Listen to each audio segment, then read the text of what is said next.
ನಾಡಿನ ಎಲ್ಲ ಸಮಸ್ತ ಬಾಂಧವರಿಗೂ ಸಹ ಸಾಹಿತಿಗಳಿಗೆ ಮತ್ತೆ ಚಾಮುಂಡೇಶ್ವರಿಗೆ, ಲಕ್ಷ್ಮಿ, ಸರಸ್ವತಿ, ದುರ್ಗೆಯರಿಗೆ ನಮಿಸುತ್ತಾ ಇವತ್ತು ನಾವು ಮೈಸೂರಿನ ಸಂಸ್ಕೃತಿ ಆದಿ ಲೋಕೇಶ್ ಅವರ ಈ ಚಾನೆಲ್ ಮೂಲಕ ನನ್ನ ಈ ಕಾರ್ಯಕ್ರಮವನ್ನು ನೋಡ್ತಿರೋ ಎಲ್ಲ ಶ್ರೋತೃಗಳಿಗೆ ಮತ್ತೊಮ್ಮೆ ವಂದಿಸ್ತೀನಿ. ಯಾಕೆಂದ್ರೆ ದಸರಾ ನಾಡಹಬ್ಬವಾಗಿದೆ. ಆದರೆ ಮೊದಲು ಅದು ರಾಜರ ದಸರಾ ಆಗಿತ್ತು, ಈಗ ಜನರ ದಸರಾ ಆಗಿದೆ ಅಂತ ತಮ್ಗೆಲ್ಲ ಗೊತ್ತಿದೆ. ಆದ್ರೆ ಇತಿಹಾಸವನ್ನ ಓದಿದರೆ, ಸಂಶೋಧನೆ ಮಾಡಿದರೆ, ದಾಖಲೆಗಳು, ಶಾಸನಗಳು, ಪತ್ರಗಳು ಇವುಗಳನ್ನೆಲ್ಲ ಗಮನಿಸಿದ್ರೆ ನನಗೆ ಬಹಳ ಹೆಮ್ಮೆ ಆಗುವಂತ ವಿಷಯ ಅಂದ್ರೆ 4 ತಲೆಮಾರುಗಳ ಕೆಳಗೆ ನನ್ನ ಹಿರಿಯರು ಮೈಸೂರಿಗೆ ಬಂದು ನೆಲೆಸಿದ್ರು. ಹಾಗೆ ನೆಲೆಸಿದವರು ಮೈಸೂರು ಅರಮನೆಯ ಒಡೆಯರ್ ವಂಶದ ಅರಮನೆಯೊಂದಿಗೆ, ರಾಜ್ಯದೊಂದಿಗೆ ಅತ್ಯಂತ ನಿಕಟ ಸಂಪರ್ಕವನ್ನು ಹೊಂದಿದ್ರು ಅನ್ನೋದು ನನಗೆ ಬಹಳ ಅಭಿಮಾನದ ಸಂಗತಿ. ತಮ್ಗೆಲ್ಲ ಒಂದ್ಸಲ ನೆನಪು ಮಾಡ್ಕೊಳ್ಳ ಬಯಸ್ತೀನಿ. ತಾವೆಲ್ಲ ಹಾರ್ಡ್ವಿಕ್ ಸರ್ಕಲ್ ಬಳಿ ಹೋಗಿರ್ಬಹುದು. ಮೈಸೂರಿನಲ್ಲಿರೋದು RTO ಸರ್ಕಲ್ ಅಂತಾನು ಹೇಳ್ತಾರೆ. ಆ ಸರ್ಕಲ್ ಬಳಿ ಇರುವಂತ ಒಂದು ವೃತ್ತ ಇದೆ. ಬಹಳ ಜನಕ್ಕೆ ಅದು ಯಾರು ಅಂತಾನೆ ಗೊತ್ತಿಲ್ಲ. ಆ ವೃತ್ತದಲ್ಲಿ ಶ್ರೀಕಂಠೇಶ್ವರ ಅಯ್ಯರ್ ವೃತ್ತ ಅಂತಿದೆ. ಅವರು ಮೈಸೂರು ದಸರಾಗೆ, ಅರಮನೆಗೆ, ಒಡೆಯರ್ ಒಂದು ಮನೆತನದ ಆಳ್ವಿಕೆಗೆ ನೇರವಾಗಿ ಸಂಬಂಧಪಟ್ಟವರು. ಅವರು ನನ್ನ ಮುತ್ತಜ್ಜ ಅಂತ ಹೇಳ್ಕೊಳ್ಳಿಕ್ಕೆ ನಾನು ಬಹಳ ಅಭಿಮಾನವನ್ನ ಪಡ್ತೀನಿ. ಶ್ರೀಕಂಠೇಶ್ವರ ಅಯ್ಯರ್ ಅವರು ಮೈಸೂರು ಅರಮನೆಗೆ ಸಂಬಂಧಿಸಿದಂತೆ ಅವರು ಮೈಸೂರಿನಲ್ಲಿ IGP ಆಗಿದ್ರು. ಮೈಸೂರು, ಕೋಲಾರ ಜಿಲ್ಲೆಗಳ ಜಿಲ್ಲಾಧಿಕಾರಿಗಳಾಗಿದ್ದರು. ಆಗಿನ ಒಂದು ನಗರಾಭಿವೃದ್ಧಿ ಮಂಡಳದ ಅಧ್ಯಕ್ಷರಾಗಿದ್ರು. ಹಾಗೆ ಅವರಿಗೆ ಅನೇಕ ಬಿರುದುಗಳನ್ನ ಅರಮನೆಯಿಂದ ಕೊಟ್ಟಿದ್ರು. ರಾಜ ಸೇವಾಸಕ್ತ ಅಂತ ಕೊಟ್ಟಿದ್ರು. ಈಗ ನೋಡಿ, ಇಲ್ಲಿ ನಾನು ತೋರಿಸ್ತಾ ಇರೋ ಹಾಗೆ ಇದನ್ನ ನಾನು 40 ವರ್ಷ ದಾಖಲೆಗಳನ್ನ ಆಧರಿಸಿ ನನ್ನ ಮುತ್ತಜ್ಜ ಮೈಸೂರಿಗೆ, ಅರಮನೆಗೆ ಏನು ಸೇವೆ ಮಾಡಿದ್ದಾರೆ ಅನ್ನೋದನ್ನ ದಾಖಲಿಸಿದ್ದೇನೆ.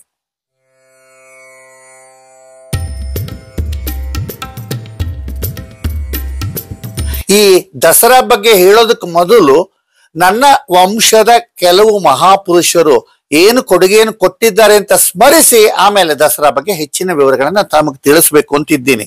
ತಾವು ಮೈಸೂರಿಗೆ ಬಂದಿದ್ರೆ ನೋಡ್ಲೇಬೇಕಾದ ಒಂದು ಸ್ಥಳ ಶಂಕರಾಲಯ, ಅಂದ್ರೆ ಶಂಕರಾಚಾರ್ಯರ ಹೆಸರಿನಲ್ಲಿ ಇರುವಂತ ಶಂಕರ ಮಠ ಏನಿದೆ, ಅಲ್ಲಿ ನಮ್ಮ ಮುತ್ತಾತನವರ ಫೋಟೋವನ್ನ ವಿದ್ಯಾಭಾರತಿ ಸ್ವಾಮಿಗಳು 1962ಕ್ಕಿಂತ ಮೊದಲು ಅಲ್ಲಿ ಹಾಕಿದ್ದಾರೆ ಅವ್ರ ಫೋಟೋನ. ಯಾಕಂದ್ರೆ ಆ ಅಭಿನವ ಶಂಕರಾಲಯವನ್ನ ಅಂದಿನ ಶೃಂಗೇರಿ ಸ್ವಾಮಿಗಳ ಅಪ್ಪಣೆಯ ಮೇರೆಗೆ ಅದನ್ನ ಕಟ್ಟಿ ತಮ್ಮ ಜೀವನದ ಕೊನೆಯ ಉಸಿರಿನವರೆಗೆ ಅವರು ಶಂಕರಾಲಯಕ್ಕೆ ಸೇವೆ ಮಾಡ್ತಾ ಇದ್ರು. ಹಾಗೆ ನಾನು ಹಿಂದೆ ಹೇಳಿದ್ದೆ, ಸಂಕ್ಷಿಪ್ತವಾಗಿ ಹೇಳೋದಾದ್ರೆ ಅವರು ದಿವಾನ್ ಬಹದ್ದೂರ್ ಆಗಿದ್ರು, ಅವರು ರಾಜ ಸೇವಾಸಕ್ತರಾಗಿದ್ರು. ಹಾಗೆ ಅವರು ಅರಮನೆಗೆ ಬಹಳ ರೀತಿಯಲ್ಲಿ ಸಂಬಂಧಪಟ್ಟ ಹಾಗೆ ಮಾಡಿದ್ದಾರೆ. ಇಲ್ಲಿ ಅವರ ಬಯೋಡೇಟಾ ಅಂತ ತೋರಿಸಿದ್ರೆ ತಮಗೆ ಆಶ್ಚರ್ಯವಾಗುತ್ತೆ. ಅವರು ಯಾವ್ಯಾವ ಇಲಾಖೆಗಳಲ್ಲಿ ಎಲ್ಲೆಲ್ಲಿ ಸೇವೆ ಮಾಡಿದ್ರು ಅಂತ ಹೇಳಿ ಇದು 1917ರ ಗೆಜೆಟ್ ನಲ್ಲಿ ದಾಖಲೆಯಾಗಿದೆ ಅವರ ಬಗ್ಗೆ.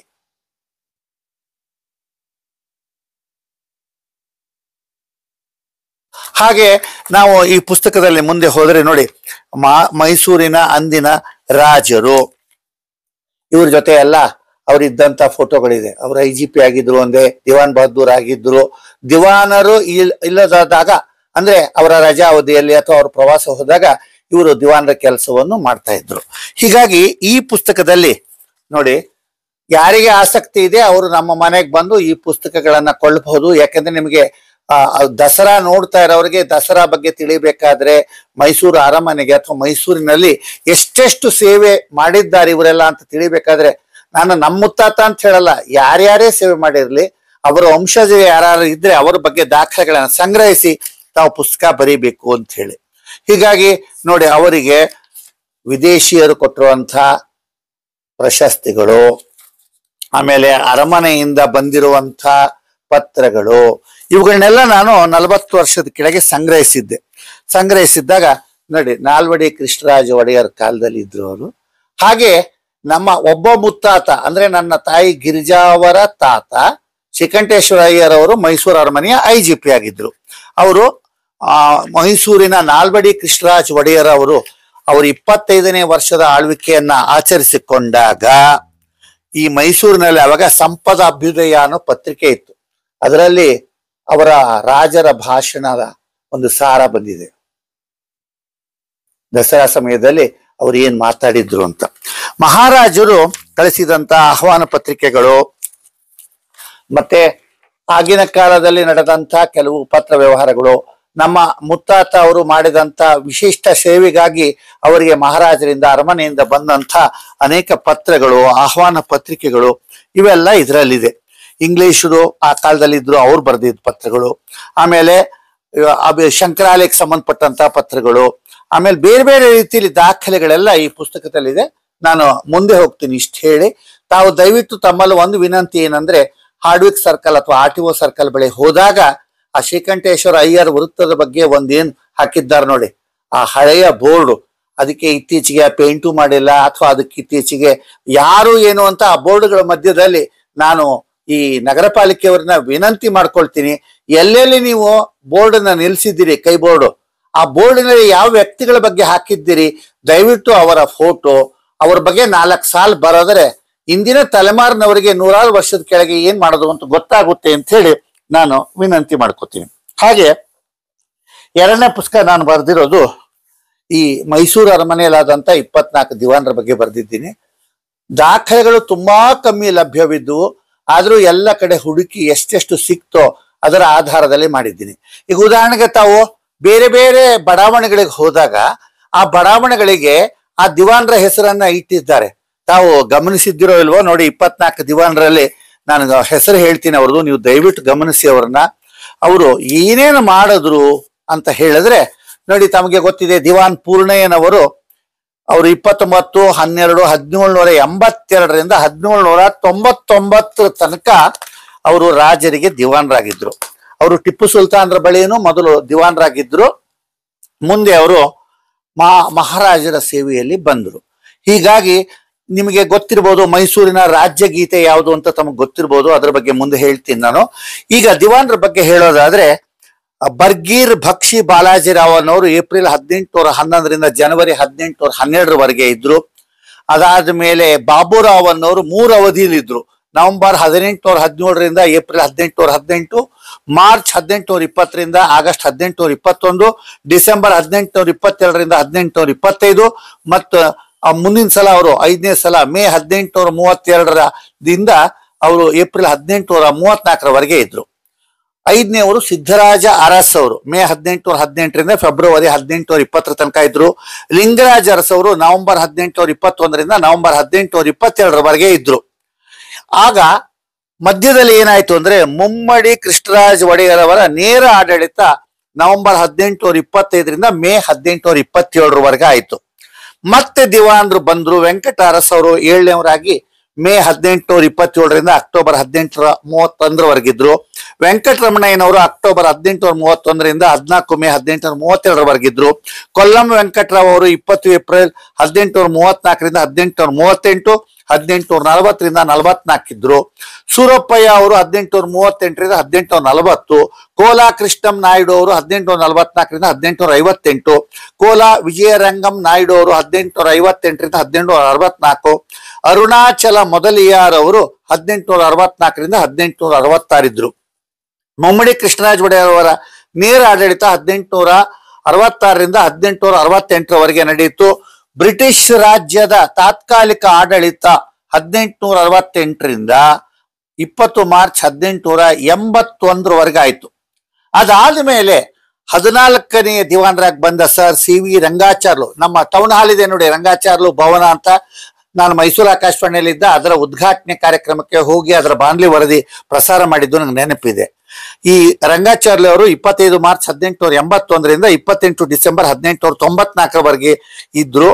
ಕ್ಷಮಿಸಿ, ಒಂದು ನಿಮಿಷ ತಪ್ಪಾಯ್ತು. ಸರ್ CV ರಂಗಾಚಾರ್ಯ ಅವರು 25 ಮಾರ್ಚ್ 1881 20 ಜನವರಿ 1883 ಇದ್ರು. ಆಮೇಲೆ ಸರ್ K ಶೇಷಾದ್ರಿ ಅಯ್ಯರ್ ಬಂದ್ರು. ಅವ್ರ ಹೆಸರಲ್ಲೆಲ್ಲ ರಸ್ತೆಗಳಿದೆ ನೋಡಿ. 21 ಜನವರಿಯಿಂದ 1883 28 ಡಿಸೆಂಬರ್ 1894 ಇದ್ರು. 28 ಡಿಸೆಂಬರ್ 1894 11 ಆಗಸ್ಟ್ 1900 ಇದ್ರು. ನಂತರ ಅಯ್ಯರ್ ಅವರ ಪರವಾಗಿ ಸರ್ TRA ತಂಬುಚೆಟ್ಟಿ ಅವರು 11 ಆಗಸ್ಟ್ 1900ರಿಂದ 18 ಮಾರ್ಚ್ 1901ರವರೆಗೆ ಇದ್ರು. ಸರ್ PN ಕೃಷ್ಣಮೂರ್ತಿಯವರು ಮುಂದಿನ ದಿವಾನರು 16ನೇವರು 18 ಮಾರ್ಚ್ 1901ರಿಂದ 30 ಜೂನ್ 1906ರವರೆಗೆ ಇದ್ರು. ಸರ್ VP ಮಾಧವರಾವ್ 30 ಜೂನ್ 1906ರಿಂದ 31 ಮಾರ್ಚ್ 1909ರವರೆಗೆ ಇದ್ರು. ಸರ್ T ಆನಂದರಾವ್ 1 ಏಪ್ರಿಲ್ 1909ರಿಂದ ಸೆಪ್ಟೆಂಬರ್ 12ರವರೆಗೆ ಇದ್ರು. ಆಮೇಲೆ ಸರ್ M ವಿಶ್ವೇಶ್ವರಯ್ಯ, ಮೋಕ್ಷಗುಂಡ ವಿಶ್ವೇಶ್ವರಯ್ಯ ಬಗ್ಗೆ ನೀವು ಎಲ್ರಿಗೂ ಗೊತ್ತಿದೆ. ಇಡೀ ಕರ್ನಾಟಕದಲ್ಲಿ ಅವರು ಕಟ್ಟಿದಂತಹದ್ದು ಎಲ್ಲವೂ ಇದೆ, KRS ಇದೆ, ಎಲ್ಲವೂ ಇದೆ. ಅವರು 10 ನವೆಂಬರ್ 1912ರಿಂದ 8 ಡಿಸೆಂಬರ್ 1918ರವರೆಗೆ ಇದ್ರು. ಇವರೆಲ್ಲರೂ ಬರೆದಂತ ನಮ್ಮ ಮುತ್ತಾತ ಅವರಿಗೆ ಬರೆದಂತ ಪತ್ರಗಳು, ಆಮೇಲೆ ಅರಮನೆಯ ಕೆಲವು ಮಹಾರಾಜರು ತಿಳಿಸಿದಂತ ಮಾಹಿತಿ, ಇವುಗಳನ್ನೆಲ್ಲ ಅಂದಿನ ದಿವಾನರು ಬರೆದಂತ ಅನೇಕ ಪತ್ರಗಳು, ದಾಖಲೆಗಳು ನನ್ನ 3 ಪುಸ್ತಕಗಳಲ್ಲಿ ದಾಖಲಾಗಿವೆ. ಯಾರಿಗೆ ಆಸಕ್ತಿ ಇದೆಯೋ ದಯವಿಟ್ಟು ಬಂದು ನನ್ನನ್ನು ಸಂಪರ್ಕಿಸಬಹುದು. ಮೈಸೂರು ಅಭಿವೃದ್ಧಿಯ ಹರಿಕಾರರು ಅಂತೇಳಿ ದಿವಾನರ ಬಗ್ಗೆ ಬರೆದಿರೋದು. ಕಾಂತರಾಜ್ ಅರಸ್ ರಸ್ತೆ ಇದೆ, ನಾವೆಲ್ಲ ಓಡಾಡ್ತೀವಿ ಸರ್. M ಕಾಂತರಾಜ್ ಅರಸ್ ಅವರು 10 ಡಿಸೆಂಬರ್ 1918ರಿಂದ 5 ಫೆಬ್ರವರಿ 1922ರವರೆಗೆ ಇದ್ರು. ಸರ್ AR ಬ್ಯಾನರ್ಜಿ 6 ಮಾರ್ಚ್ 1922ರಿಂದ 25 ಏಪ್ರಿಲ್ 1926ರವರೆಗೆ ಇದ್ರು. ಸರ್ ಮಿರ್ಜಾ ಇಸ್ಮಾಯಿಲ್ 1 ಮೇ 1926ರಿಂದ ಆಗಸ್ಟ್ 1940, ಮತ್ತೆ 4 ಆಗಸ್ಟ್ 1940ರಿಂದ 41ರವರೆಗೆ ಇದ್ರು. ಪ್ರಭಾರಿ ದಿವಾನರಾಗಿ ಸರ್ MN ಕೃಷ್ಣರಾವ್ 1941ರಿಂದ 41 ಅಷ್ಟೇ. ಸರ್ N ಮಾಧವರಾವ್ 1941ರಿಂದ 46ರವರೆಗೆ ಇದ್ರು. 24ನೇವರು ಕೊನೆ ದಿವಾನರು AR ಮೊದಲಿಯಾರ್ ಅವರು ಆಗಸ್ಟ್ 46ರಿಂದ ನವೆಂಬರ್ 1949ರವರೆಗೆ ಇದ್ರು. ಹೀಗಾಗಿ ಮೈಸೂರಿನ ರಸ್ತೆಗಳು, ಕೇರಿಗಳು, ಬಡಾವಣೆಗಳು ಇವುಗಳನ್ನೆಲ್ಲ ತಾವು ಗಮನಿಸಿದ್ರೆ ಈ ಅಭಿವೃದ್ಧಿ ಹರಿಕಾರರಾದಂತ ದಿವಾನರ ಬಗ್ಗೆ ಬೋರ್ಡ್ಗಳಿವೆ. ಪೂರ್ಣಯ್ಯನ ಛತ್ರ ಇದೆ, ತಾವು ನೋಡಿರ್ಬೋದು. ಆಮೇಲೆ ಶೇಷಾದ್ರಿ ಅವರ ಸ್ಮರಣೆಯಲ್ಲಿ ಶೇಷಾದ್ರಿ ಅಯ್ಯರ್ ರಸ್ತೆ ಇದೆ, ಅದನ್ನೇ ದಿವಾನ್ಸ್ ರಸ್ತೆ ಅಂತಾರೆ. PN ಕೃಷ್ಣಮೂರ್ತಿ ಅವರ ಸಲುವಾಗಿ ಕೃಷ್ಣಮೂರ್ತಿ ಬಂಗ್ಲೆ ಇದೆ. ವಿಶ್ವೇಶ್ವರಯ್ಯ ವೃತ್ತ ಇದೆ, ಕಾಂತರಾಜ್ ರಸ್ತೆ ಇದೆ, ಮಿರ್ಜಾ ಇಸ್ಮಾಯಿಲ್ ಮಿರ್ಜಾ ರಸ್ತೆ ಇದೆ, ಮಾಧವರಾವ್ ಹೆಸರಿನಲ್ಲಿ ಮಾಧವರಾವ್ ವೃತ್ತ ಇದೆ, ಪೂರ್ಣಯ್ಯನ ಛತ್ರ ಇದೆ. ಹಾಗೆ ಹೇಳ್ಬೇಕು ಅಂತಂದ್ರೆ ನೀವು ಬೆಂಗಳೂರು ಆಕಾಶವಾಣಿ ಕಟ್ಟಡವನ್ನ ನೀವೇನಾದ್ರು ನೋಡಿದ್ರೆ ರಾಜಭವನ ರಸ್ತೆಯಲ್ಲಿ, ಅದು ಮೊದಲು ಬಹಳ ಹಿಂದೆ ಮಿರ್ಜಾ ಇಸ್ಮಾಯಿಲ್ ಅವರ ವಾಸಸ್ಥಳವಾಗಿತ್ತಂತೆ. ಅದರಲ್ಲಿ ಈಗ ಆಕಾಶವಾಣಿ ನಡೀತಾ ಇದೆ. ಹೀಗಾಗಿ ಈ ದಿವಾನರ ಬಗ್ಗೆ ಹೇಳಿದ ಮೇಲೆ ನಾನು ಹೇಗೆ ವಿಜಯನಗರದಿಂದ ಮೈಸೂರು ಅರಸರ ಪರಂಪರೆಗೆ ದಸರಾ ಬಂತು ಅಂತ ತಮಗೆ ಹೇಳಲಿಕ್ಕೆ ಇಷ್ಟಪಡ್ತೀನಿ. ಈ ಪುಸ್ತಕ ಬರೀಲಿಕ್ಕೆ ನಾನು 40 ವರ್ಷ ವಿವಿಧ ಮೂಲಗಳಿಂದ ವಿಷಯಗಳನ್ನ ಸಂಗ್ರಹಿಸಿದ್ದೀನಿ. ಇದಕ್ಕಾಗಿ ಬಹಳ ಅಭ್ಯಾಸ ಮಾಡಿದ್ದೀನಿ. ಒಂದೊಂದು ಸಾಲು 4 ಸಾಲಿಗಾಗಿ ಬೇರೆ ಬೇರೆಯವರಿಗೆ ಸಂಗ್ರಹಿಸಿದ್ದೀನಿ, ಅನೇಕರಿಂದ ಮಾಹಿತಿಯನ್ನು ಸಂಗ್ರಹಿಸಿದ್ದೀನಿ. ಇದೆಲ್ಲ ಹೇಳೋದ್ರ ಮಧ್ಯೆ ನಮ್ಮ ಇನ್ನೊಬ್ಬ ಮುತ್ತಾತ ಅವ್ರ ಬಗ್ಗೆ ಹೇಳೋದನ್ನ ಮರ್ತೆ. ಅವರು ವೆಂಕಟಾಚಲ ಶಾಸ್ತ್ರಿಗಳು ಅಂತ ನಮ್ಮ ತಂದೆಯವರ ತಾತ, ನನ್ನ ಇನ್ನೊಬ್ಬ ಮುತ್ತಾತ. ಅವರು ಕೃಷ್ಣರಾಜ ಒಡೆಯರ ಆಸ್ಥಾನದಲ್ಲಿ ಧರ್ಮಾಧಿಕಾರಿಗಳಾಗಿದ್ದರು. ನ್ಯಾಯಶಾಸ್ತ್ರ ಮತ್ತೆ ಧರ್ಮಶಾಸ್ತ್ರದ ಬಗ್ಗೆ ಮಹಾರಾಜರಿಗೆ ಸಲಹೆ ಕೊಡ್ತಾ ಇದ್ರು. ಆ ಕಾಲದಲ್ಲಿ ಅವರಿಗೆ ರತ್ನಖಚಿತ ತೋಡಾವನ್ನ ರಾಜರು ಕೊಟ್ಟಿದ್ರು. ಮತ್ತೆ ಒಂದ್ಸಲ ಒಂದು ಸಭೆಯಲ್ಲಿ ಕರೆದವ್ರನ್ನ ತಮ್ಮ ಒಂದು ಘನತೆಗೆ ತಮಗೆ ಗೌರವ ಸೂಚಿಸಬೇಕಾಗಿದೆ, ತಮಗೆ ಉಂಬ್ಳಿ ಕೊಡ್ತೀನಿ, ಹಳ್ಳಿ ಅಥವಾ ಮನೆ ಕೊಡ್ತೀನಿ ಅಂದ್ರೆ ಇವರು ಕೈ ಮುಗಿದು ಹೇಳಿದ್ರಂತೆ, ಮಹಾಪ್ರಭು ತಮ್ಮ ದಯೆ ಇದ್ರೆ ಸಾಕು, ನನಗೆ ಯಾವ ಶ್ರೀಮಂತಿಕೆಯೂ ಬೇಡ ಅಂತ ಹೇಳಿ ಅವರ ಹೆಸರಿಗೆ ಬರ್ಕೊಟ್ಟಿದ್ದಂತ ಒಂದು ಜಾಗೀರನ್ನ ಅವರು ವಾಪಸ್ಸು ಕೊಟ್ಟು ಬಿಟ್ರಂತೆ. ಅಂದ್ರೆ ಅಷ್ಟು ಅವರಿಗೆ ಮಧ್ಯಮ ವರ್ಗ, ಕೆಳ ಮಧ್ಯಮ ವರ್ಗದಲ್ಲಿ ಇದ್ರೂ ಸಹ ಅವರ ಒಂದು ವಿದ್ವತ್ ಎಷ್ಟಿತ್ತು ಅಂದ್ರೆ ಯಾರಿಂದನೂ ಏನೂ ಸ್ವೀಕರಿಸಬಾರ್ದು ಅಂತ. ಅವರು ಮಹಾರಾಜರಿಂದ ಕೊಟ್ಟಂತಹ ರತ್ನಖಚಿತವಾದಂತಹ ತೋಡ ಮತ್ತೆ ಶಾಲುವನ್ನ ಬಹಳ ವರ್ಷಗಳು ಮನೆಯಲ್ಲಿ ಇಟ್ಟಿದ್ರು, ಅವೆರಡು ವಸ್ತುಗಳನ್ನು ಮಾತ್ರ ಅಂತ ನಮ್ಮ ತಂದೆ NS ವಾಮನ್ ನನ್ನ ಬಾಲ್ಯದಲ್ಲಿ ಹೇಳಿದ್ರು. ನಾನು ಅದನ್ನ ನೋಡ್ಲಿಕ್ಕಾಗಿಲ್ಲ. ಆದ್ರೆ ನಮ್ಮ ಮುತ್ತಜ್ಜ ಶ್ರೀಕಂಠೇಶ್ವರ ಅಯ್ಯರ್ ಅವರ ಮನೆ ಏನು ಲಕ್ಷ್ಮೀಪುರಂ ಅಲ್ಲಿ ಇದೆ, ಅಲ್ಲಿರುವಂತ ದಾಖಲೆಗಳನ್ನ, ಆ ಕಾಲದ ದೀಪ, ಆ ಕಾಲದ ಅವರ ಫೋಟೋಗಳನ್ನೆಲ್ಲ ನಾನು ನೋಡಿ ತೆಗೆದುಕೊಂಡಿದ್ದೇನೆ. ಈಗ ಈ ಮೈಸೂರು ವೈಭವ ಹೇಳೋದಾದ್ರೆ ನೋಡಿ, ಮುಖ್ಯವಾಗಿ ನಿಮಗೆ ಮೊದಲು ಹೇಳಬೇಕಾದ್ರೆ ನಾನು ಭಾರತೀಯ ಜನಜೀವನದ ಹಿನ್ನೆಲೆಯಲ್ಲಿ ಹಬ್ಬಗಳು, ಉತ್ಸವಗಳು ಏನ್ ಮಾಡುತ್ತೆ. ಇಲ್ಲಿ ಪ್ರೊಫೆಸರ್ ಚೆಲುವರಾಜು ಅವ್ರನ್ನ ಕೋಟ್ ಮಾಡ್ತೀನಿ ನಾನು. ಭಾರತೀಯ ಪರಂಪರೆ ಹಾಡುಗಳೊಂದಿಗೆ ಉತ್ಸವಗಳ ಆಚರಣೆ, ಸಂಗೀತ, ನಾಟಕ, ರೂಢಿಗಳು, ಕೌಶಲ್ಯತೆ, ಅಡಿಗೆ, ಕರಕುಶಲ ವಸ್ತು, ಮೌಖಿಕ ಸಂಪ್ರದಾಯಗಳಿಗೆ ಯಾವಾಗಲೂ ಹೆಚ್ಚು ಮಹತ್ವ ಇದೆ ನಮ್ಮಲ್ಲಿ. ಹೀಗಾಗಿ ಭಾರತೀಯ ಸಮಾಜ ಮತ್ತು ಸಮುದಾಯ ಉತ್ಸವಗಳಲ್ಲಿ ಆಧ್ಯಾತ್ಮಿಕ ಧಾರ್ಮಿಕ ಮಹತ್ವಗಳೊಂದಿಗೆ ಸಾಮಾಜಿಕ ಮತ್ತು ಸಾಂಸ್ಕೃತಿಕ ಪರಂಪರೆಗೆ ಹಳೆ ಕಲೆತದ ಪ್ರಕ್ರಿಯೆ ಕೊಟ್ಟಿದ್ದಾರೆ ಅಂತ. ಹಿಂದಿನ ರಾಜ ಏನೇನ್ ಮಾಡಿದ್ರು, ಅವ್ರು ಯುದ್ಧ ಮಾಡಿದ್ರು ಅಥವಾ ಅರಮನೆ ಕಟ್ಟಿದ್ರು ಅಥವಾ ಅವರು ಸಿಂಹಾಸನ ಏರಿದ್ರು ಅಂತ ಅಷ್ಟೇ ತಿಳ್ಕೊಳ್ತೀರಿ. ಆದ್ರೆ ಅವರು ಹಿಂದೂ ಧರ್ಮ ಹಾಗೂ ಸಂಸ್ಕೃತಿ ರಕ್ಷಣೆಗೆ ಬದ್ಧರಾಗಿ ಮುಸ್ಲಿಂ ದಾಳಿಕೋರರ ನಾಶದಿಂದ ರಕ್ಷಿಸಲು ದೇವಾಲಯಗಳ ಜೀರ್ಣೋದ್ಧಾರ ಹಾಗೂ ಧಾರ್ಮಿಕ ಉತ್ಸವಗಳಿಗೆ ಹೆಚ್ಚಿನ ಒತ್ತು ಕೊಟ್ಟರು. ಹಿಂದೂ ಉತ್ಸವಗಳು ಧಾರ್ಮಿಕ, ಸಾಮಾಜಿಕ ಹಾಗೂ ನೈರ್ಮಲ್ಯದ ಅಂಶ ಗಮನಿಸಿದೆ. ನೋಡಿ, ಸೂರ್ಯೋದಯಕ್ಕೆ ಮೊದಲು ನದಿ, ಕೆರೆ ಅಥವಾ ಬಾವಿಯಲ್ಲಿ ಸ್ನಾನ ಮಾಡೋ ಅಂಶ ಗಮನಿಸಿ. ಹಿಂದಿನ ಎಲ್ಲ ಸಮುದಾಯಗಳು ಒಟ್ಟಾಗಿ ಸಂಭ್ರಮಿಸಿ ಆಚರಿಸುತ್ತಿದ್ದ ಉತ್ಸವಗಳಲ್ಲಿ ಈ ಒಂದು ದಸರಾ ಸಹ ಒಂದು. ಹೀಗಾಗಿ ನವರಾತ್ರಿ ರಾಜ ಪೋಷಣೆಯಿಂದ ಆರಂಭವಾಯಿತು. ಈಗ ಭಾರತೀಯ ಗಣರಾಜ್ಯದಲ್ಲಿ ದಸರಾ ರಾಜ್ಯ ಉತ್ಸವವಾಗಿದೆ. ದೇಶದ ನಾನಾ ಭಾಗಗಳಲ್ಲಿ ನಡೆಯುತ್ತೆ. ಕೋಲ್ಕತ್ತಾದಲ್ಲಂತೂ ನಡೆಯೋದನ್ನ ನೀವು ನೋಡ್ಬೇಕು.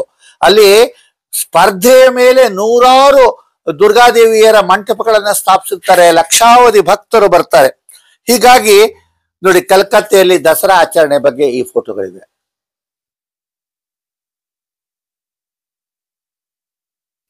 ಹಾಗೆ ನಾವು ಹೋದ್ರೆ ದಸರಾಗೆ ಒಂದು ಹಬ್ಬಕ್ಕೆ ಪೌರಾಣಿಕ ಐತಿಹಾಸಿಕ ಹಿನ್ನೆಲೆ ಇದೆ. ಸಂಕ್ಷಿಪ್ತವಾಗಿ ಹೇಳೋದಾದ್ರೆ, ರಾವಣನ ಮೇಲೆ ವಿಜಯ ಸಾಧಿಸಿದ್ದ ರಾಮನ ವಿಜಯ ಸ್ಮರಿಸುವ ಉತ್ಸವ ಇದು. ದಶಹರ ಅಂದ್ರೆ ಕೆಡುಕಿನ ಮೇಲೆ ಒಳಿತಿನ ವಿಜಯ. ಹಿಂದಿನ ಕಾಲದಲ್ಲಿ ರಾಜ್ಯವಾಗಿ ಈ ದಿನ ತಮ್ಮ ಸೈನ್ಯವನ್ನ ವೈರಿಗಳತ್ತ ನುಗ್ಗಿಸಿ ಸೀಮೋಲ್ಲಂಘನ ಮಾಡ್ತಾ ಇದ್ರು ಮಹಾರಾಜರುಗಳು. ಹೀಗಾಗಿ ದಶಹರದ ಹಿಂದಿನ 9 ದಿನಗಳು ಉತ್ತರ ಭಾರತದಲ್ಲಿ ರಾಮಲೀಲಾ ಆಡ್ತಾರೆ. ಹಾಗೆ ಈ ಪ್ರದರ್ಶನ ಎಲ್ಲ ನಡಿಬೇಕಾದ್ರೆ ರಾಮಲೀಲಾದಲ್ಲಿ ಸಂಗೀತ, ನೃತ್ಯ, ಪಾತ್ರಾಭಿನಯ ಎಲ್ಲ ಇದೆ. 10ನೇ ದಿನ ಬೃಹತ್ ಗಾತ್ರದ ರಾವಣ, ಸೋದರ ಕುಂಭಕರ್ಣ, ಮೇಘನಾಥ ಪ್ರತಿಕೃತಿಗಳನ್ನ ದಹಿಸ್ತಾರೆ. ದಿಲ್ಲಿಯಲ್ಲಿ ಬಹಳ ಜೋರಾಗಿ ನಡೆಯುತ್ತೆ ಇದು. ಹಾಗೆ ಮನ್ಮಥನನ್ನ ಶಿವನ 3ನೇ ಕಣ್ಣು ಸುಟ್ಟಾಗ ಆ ಬೂದಿಯಿಂದ ಹುಟ್ಟಿದವ ಭಂಡಾಸುರ. ಆತನ ತಪಸ್ಸಿಗೆ ಶಿವ ಕೊಟ್ಟು ಬರದಂತೆ ಅವನ ಮರಣ ದೇವಿಯಿಂದ. ಹೀಗಾಗಿ ಅಸುರರು ಜಾಗೃತವಾಗಿರೋ ರಾತ್ರಿ ಅದು 9 ರಾತ್ರಿಗಳಲ್ಲಿ ದೇವಿ ವಿವಿಧ ರೂಪ ತಳೆದರೂ ಆ ರಾಕ್ಷಸನ ಅಂತ್ಯವಾಗಲಿಲ್ಲ ಅಂತೆ. 10ನೇ ದಿನ ಕಾಮೇಶ್ವರನಿಂದ ವಿಶೇಷ ಶಕ್ತಿ ಪಡೆದು ಭಂಡಾಸುರನನ್ನು ಸಂಹರಿಸಿದ ದಿನ ವಿಜಯದಶಮಿ ಅಂತ ಹೇಳ್ತಾರೆ. ಹಾಗೆ ಅಲ್ಲಿ ಚಂಡ ಮುಂಡ ಅಸುರರು ಸಹ ದೇವಿಯಿಂದ ಕೊಲ್ಲಲ್ಪಟ್ರು. ಸೂರ್ಯಾಸ್ತ ಹಾಗೂ ರಾತ್ರಿಯ ಮಧ್ಯದ ಹೊಳೆಯುವ ಕಾಲವೇ ವಿಜಯ ಅಂತಾರೆ, ಅಂದ್ರೆ ಶುಭ ಅಂತ. ಮಹಿಷಾಸುರನನ್ನು ಕೊಂದ ಚಾಮುಂಡೇಶ್ವರಿಯ ಕಥೆ ದೇವಿ ಪುರಾಣದಲ್ಲಿ ಬರುತ್ತೆ. ಇನ್ನೊಂದು ಕಥೆಯಂತೆ ಇಂದ್ರನ ಆರಾಧನೆಗೆ ದಸರಾ ಸಂಬಂಧಿಸಿದೆ. ಸುರಕ್ಷತೆ, ಸಮೃದ್ಧಿಗೆ ಇಂದ್ರ ಸಂಬಂಧಿಸಿದ್ದಾನೆ. ಈ ಉತ್ಸವದಲ್ಲಿ ಕುದುರೆ ಆನೆಯನ್ನು ಪೂಜಿಸುವ ಮೂಲಕ ಇಂದ್ರನ ಆರಾಧನೆಯಾಗುತ್ತೆ. ಮಾರ್ಕಂಡೇಯ ಪುರಾಣದಲ್ಲೂ ಸಹ ಈ ಉತ್ಸವದ ಪೌರಾಣಿಕ ಮಹತ್ವ ಹೇಳ್ತಾರೆ. ಮಾದಯಗಿರಿ ಮಲ್ಲಯ್ಯನ ರಾಜಶೇಖರ ಚರಿತ್ರದಲ್ಲಿ ಮಾನವನನ್ನು ಕಾಡುವ ಕೆಟ್ಟ ಶಕ್ತಿಗಳ ವಿರುದ್ಧ ದೇವಿಯ ವಿವಿಧ ವಿಜಯಗಳ ಆಚರಣೆಯೇ ಈ 9 ದಿನಗಳ ಉತ್ಸವ ಅಂತ ಹೇಳ್ತಾರೆ. ಹಾಗೆ ಇನ್ನು ನೋಡಿ, ಹೊಸದಾಗಿ ಏನ್ ಹೇಳ್ತಾರೆ ಅಂದ್ರೆ, ಆಶ್ವಯುಜ ಮಾಸದ ಹೊಸ ಚಂದ್ರ ಬರುವಾಗ ದುರ್ಗಾ, ಲಕ್ಷ್ಮಿ, ಸರಸ್ವತಿಯರನ್ನ ಪೂಜಿಸಿ ಅದನ್ನ ಮಹಿಷಾಸುರ ಮರ್ದಿನಿ ರೂಪದಲ್ಲಿ ಆರಾಧಿಸೋದ್ರಿಂದ ರಾಜ್ಯ ಹಾಗೂ ವ್ಯಕ್ತಿಗಳಿಗೆ ಸಂತಸ, ಸಮೃದ್ಧಿ ಬರುತ್ತೆ ಅಂತ ಕೃತ್ಯ ಕಲ್ಪ ತರುವಲಿಯ ರಾಜ ಧರ್ಮಕಾಂಡದಲ್ಲಿ ಹೇಳಲಾಗಿದೆ. ಇನ್ನು ನೋಡಿ, ಇದು ದೆಹಲಿಯ ರಾಮಲೀಲಾದಲ್ಲಿ ನಡೆಯುವಂತ ಚಟುವಟಿಕೆಗಳ ಫೋಟೋಗಳು. ಹಾಗೆ ನಾವು ಇದ್ರ ಬಗ್ಗೆ ಮುಂದೆ ಹೋದ್ರೆ, ವಿಜಯನಗರ ಸಾಮ್ರಾಜ್ಯ ಕಾಲದಲ್ಲಿ ಮಹಾನವಮಿ ದಿಬ್ಬ ಅಂತಿದೆ. ಹಂಪೆನ ಎಷ್ಟು ಜನ ನೋಡಿದ್ದೀರಿ? ದಯವಿಟ್ಟು ಹೋಗಿ ನೋಡ್ಬನ್ನಿ. ಹಂಪೆ ಅನ್ನೋದು ನಮ್ಮ ಈ ವಿಜಯನಗರ ದಸರಾ, ನಾಡಹಬ್ಬ, ಸಂಸ್ಕೃತಿ, ವಿಜಯ ವಿಠಲನ ದೇವಸ್ಥಾನ, ವಿರೂಪಾಕ್ಷ ದೇವಸ್ಥಾನ ಇವುಗಳಿಗೆಲ್ಲ ಸಾಕ್ಷಿಯಾಗಿದೆ. ಅಲ್ಲಿರುವಂತ ಕಲ್ಲಿನ ರಥ ಮತ್ತೆ ಕಲ್ಲುಗಳಲ್ಲಿ ಹೊಮ್ಮುವಂತ ಸಂಗೀತ, ಇವುಗಳಲ್ಲೆಲ್ಲ ಶಿಲ್ಪಕಲೆ, ವಾಸ್ತುಶಿಲ್ಪ ಎಲ್ಲ ನೋಡ್ಬೇಕು.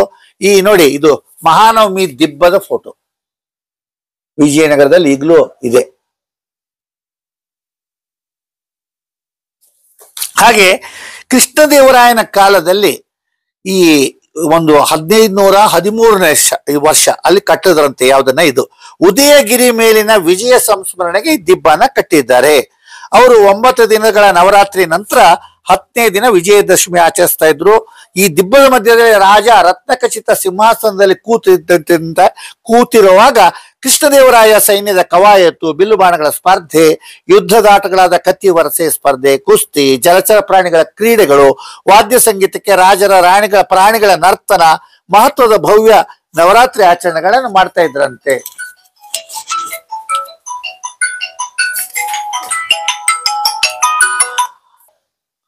ಹಾಗೆ ಮುಂದುವರಿಸೋದಾದ್ರೆ, ದಸರಾ ಹಬ್ಬದ ದಿಬ್ಬ ಏನಿದೆ ಅದರಲ್ಲಿ ವಾಸ್ತುಶಿಲ್ಪ, ಮೂರ್ತಿ ಶಿಲ್ಪ ಏನಿದೆ ಅಂತ ನೋಡೋಣ.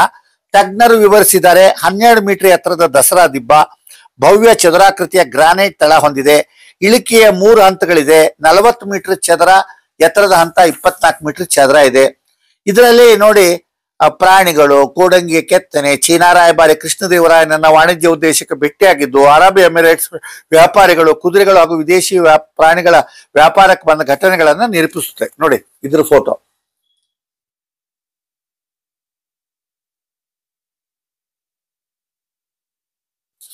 ಹೀಗೆ ವಿಜಯನಗರದಲ್ಲಿ ಹೇಳ್ತಾ ಹೋದ್ರೆ ನಾನು ಬಹಳಷ್ಟು ಇದೆ.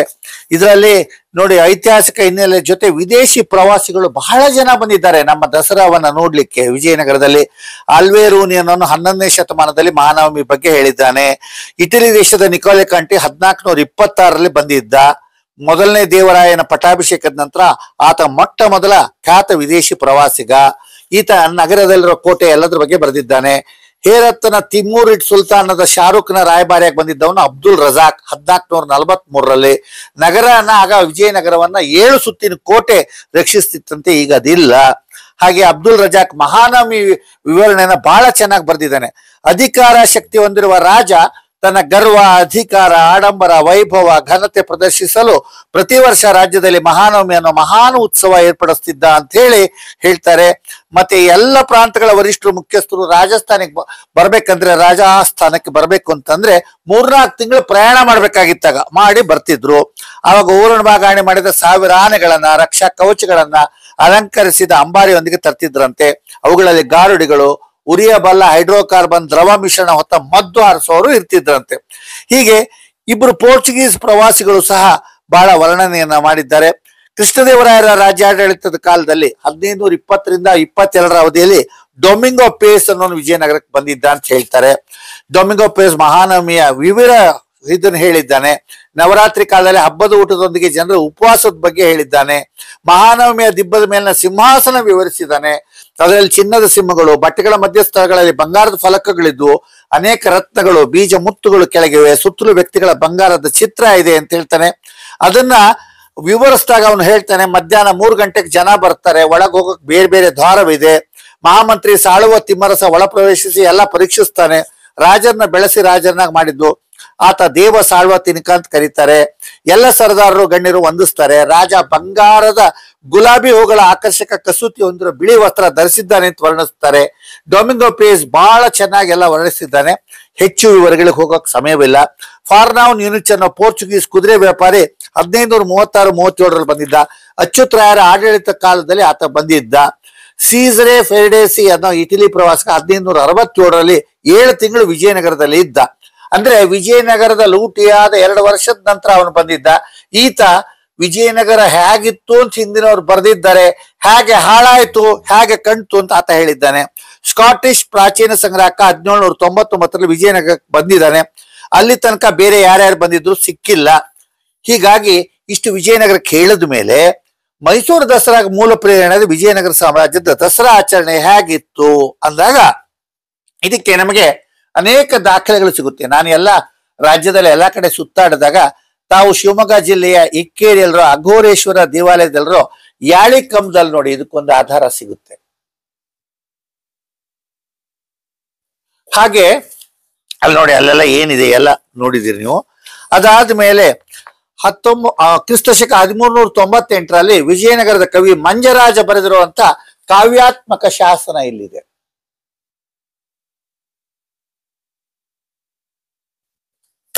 ಹಾಗೆ ನೋಡಿ ಇದರಲ್ಲೆಲ್ಲ ಎಷ್ಟು ಚಿತ್ರಗಳಿವೆ.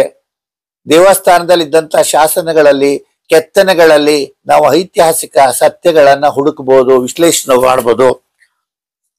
ನೋಡಿ ಹಂಪಿಯ ಇದರಲ್ಲಿ ಈ ಕುದುರೆ ಮುಖಗಳು ಏನಿದೆ ನೋಡಿ ಶಿಲ್ಪದಲ್ಲಿ, ಅದನ್ನು ನೋಡಿ.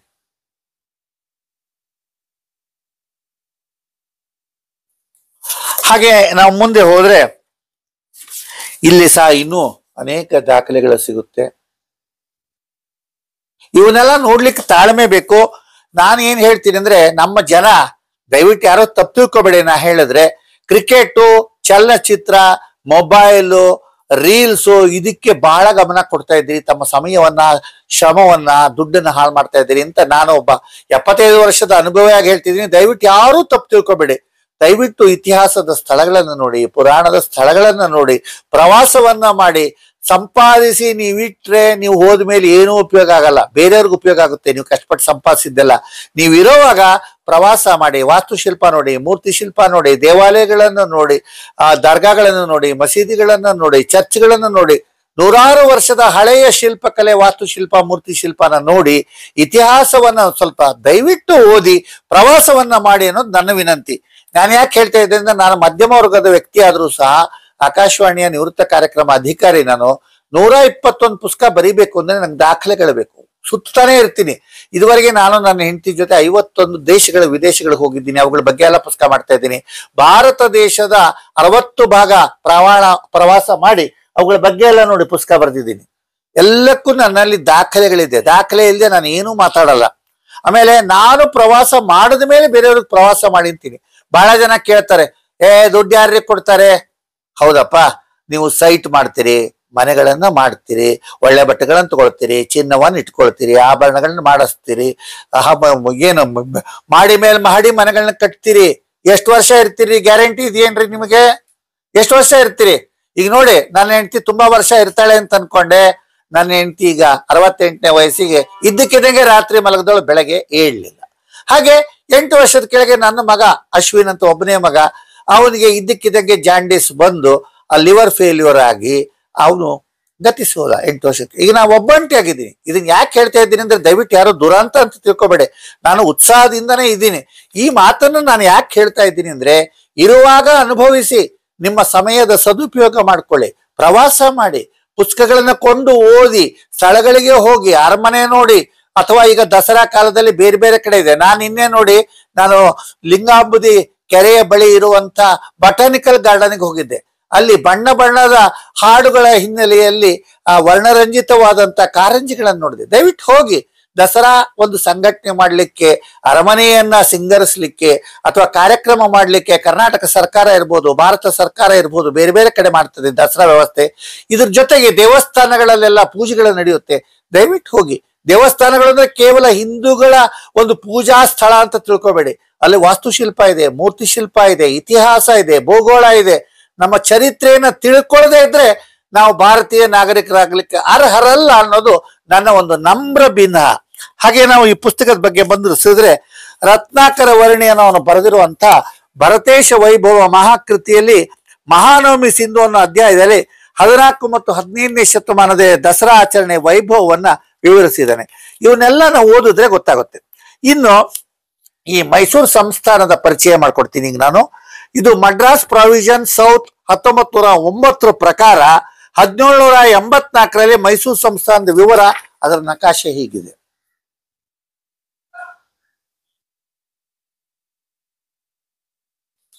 ಹಾಗೆ ನಾವು ಮುಂದೆ ಹೋದ್ರೆ ನೋಡಿ, ಮೈಸೂರು ಸಂಸ್ಥಾನ ಕ್ರಿಸ್ತಶಕ 1399ರಿಂದ 1947ರಲ್ಲಿ ದಕ್ಷಿಣ ಭಾರತದಲ್ಲಿ ಆಳ್ವಿಕೆ ನಡೆಸಿದ ಒಂದು ಸಾಮ್ರಾಜ್ಯ. 1999ರಲ್ಲಿ ಎದುರಾಯರಿಂದ ಸ್ಥಾಪಿಸಲಾದ ಈ ಸಂಸ್ಥಾನ ಒಡೆಯರ್ ರಾಜಮನೆತನದಿಂದ ಆಳಲ್ಪಟ್ಟಿತ್ತು. 1565ರ ನಂತರ ಅಲ್ಲಿವರೆಗೆ ವಿಜಯನಗರದ ಸಾಮಂತರಾಗಿದ್ದಂಥವರು ವಿಜಯನಗರ ಸಾಮ್ರಾಜ್ಯದ ಅಳಿವಿನ ಜೊತೆಯಲ್ಲಿ ಮೈಸೂರು ಸಂಸ್ಥಾನ ಸ್ವತಂತ್ರ ಸಂಸ್ಥಾನವಾಯಿತು. 17ನೇ ಶತಮಾನದಲ್ಲಿ ಸಂಸ್ಥಾನದ ವಿಸ್ತರಣೆ ಸಕ್ರಿಯವಾಗಿತ್ತು. ನರಸರಾಜ ಒಡೆಯರ್, ಚಿಕ್ಕದೇವರಾಜ ಒಡೆಯರ್ ಆಳ್ವಿಕೆಯಲ್ಲಿ ಹೆಚ್ಚಿನ ವಿಸ್ತರಣೆ ನಡೆಯಿತು. ಮೈಸೂರು ಸಂಸ್ಥಾನ ದಕ್ಷಿಣ ಡೆಕ್ಕನ್ ಪ್ರಸ್ಥಭೂಮಿಯಲ್ಲಿ ಶಕ್ತಿಯುತ ರಾಜ್ಯವಾಗಿ ಬೆಳೆಯಿತು. ಮೈಸೂರು ಸಂಸ್ಥಾನ ಆಗ ಈಗಿನ ದಕ್ಷಿಣ ಕರ್ನಾಟಕ ಹಾಗೂ ತಮಿಳುನಾಡಿನ ಕೆಲವು ಜಿಲ್ಲೆಗಳನ್ನ ಹೊಂದಿತ್ತು. ಇನ್ನು ಹೈದರ್ ಅಲಿ ಮತ್ತು ಟಿಪ್ಪು ಸುಲ್ತಾನರು 18ನೇ ಶತಮಾನದಲ್ಲಿ ಒಡೆಯರ್ ಅವರನ್ನ ಗದ್ದಿಗೆಯಿಂದ ಇಳಿಸಿ ಮೈಸೂರು ಸಂಸ್ಥಾನ ತಮ್ಮ ಆಳ್ವಿಕೆಯಲ್ಲಿ ತಗೊಂಡ್ರು. ಆಮೇಲೆ ಮರಾಠರ ವಿರುದ್ಧ, ಆಂಗ್ಲರ ವಿರುದ್ಧ, ಗೋಲ್ಕೊಂಡದ ನಿಜಾಮರ ವಿರುದ್ಧ 4 ಆಂಗ್ಲೋ ಮೈಸೂರು ಸಮರಗಳು ನಡೆದವು. ಮೊದಲ 2 ಆಂಗ್ಲೋ ಮೈಸೂರು ಸಮರಗಳಲ್ಲಿ ಮೈಸೂರು ಜಯಗಳಿಸಿತು, ಕೊನೆ 2ರಲ್ಲಿ ಸೋಲುಪ್ತು. 1766ರಲ್ಲಿ 4ನೇ ಸಮರದಲ್ಲಿ ಟಿಪ್ಪು ಸಾವಾಯಿತು. ಸಂಸ್ಥಾನದ ಬಹುಪಾಲು ಆಂಗ್ಲರ ಪಾಲಾಯಿತು. ಆಮೇಲೆ ಆಂಗ್ಲರು ಒಡೆಯರನ್ನ ಮೈಸೂರು ಸಂಸ್ಥಾನದ ದೊರೆಗಳನ್ನಾಗಿ ಮಾಡಿದ್ರು. ಒಡೆಯರ ಆಳ್ವಿಕೆ 1947ರಲ್ಲಿ ಭಾರತದ ಸ್ವಾತಂತ್ರ್ಯದವರೆಗೆ ಮುಂದುವರಿಯಿತು. ಕ್ರಿಸ್ತಶಕ 1799ರಿಂದ 1947ರ ಅವಧಿಯಲ್ಲಿ ಒಡೆಯರ್ ಆಳ್ವಿಕೆಯಲ್ಲಿ ಆಂಗ್ಲರ ರಾಜ್ಯವಾಗಿದ್ದ ಮೈಸೂರು ಆಧುನೀಕರಣಕ್ಕೆ ಪ್ರಖ್ಯಾತಿ ಹೊಂದಿತ್ತು. ನೋಡಿ, ಲಾರ್ಡ್ ವಿಲಿಯಂ ಬೆಂಟಿಂಗ್ ಇದ್ದಾಗ ಆಡಳಿತ ಒಡೆಯರಿಂದ ಕಿತ್ಕೊಂಡು 1831ರಿಂದ 1881ವರೆಗೆ ಕಮಿಷನರ್ ಆಳ್ವಿಕೆಗೆ ಒಳಪಡಿಸಿದ್ರು. 50 ವರ್ಷಗಳ ಆಧುನಿಕತೆ ಕಾಲ ಇತ್ತು. ಮಾರ್ಕ್ ಕಬ್ಬನ್ 1834ರಲ್ಲಿ ರಾಜಧಾನಿಯನ್ನ ಮೈಸೂರಿಂದ ಬೆಂಗಳೂರಿಗೆ ಕಳಿಸಿದ್ರು. ಈ ತರದ ವಿವರಗಳನ್ನು ಬರುತ್ತೆ. ಇವೆಲ್ಲ ಬಂದ್ಮೇಲೆ ಈಗ ನಾನು ಯದುವಂಶದ ಆಳ್ವಿಕೆಯಲ್ಲಿ ಯಾವ್ಯಾವ ರಾಜರಾಗಿದ್ರು ಅಂತ ಸ್ವಲ್ಪ ಮಟ್ಟಿಗೆ ಸ್ಮರಿಸ್ತೀನಿ. ಈಗ ಮೈಸೂರಲ್ಲಿ ಎದುರಾಯ ಒಡೆಯರಿದ್ದಾರೆ, ಮತ್ತೆ ಅವರ ಲಾಂಛನ.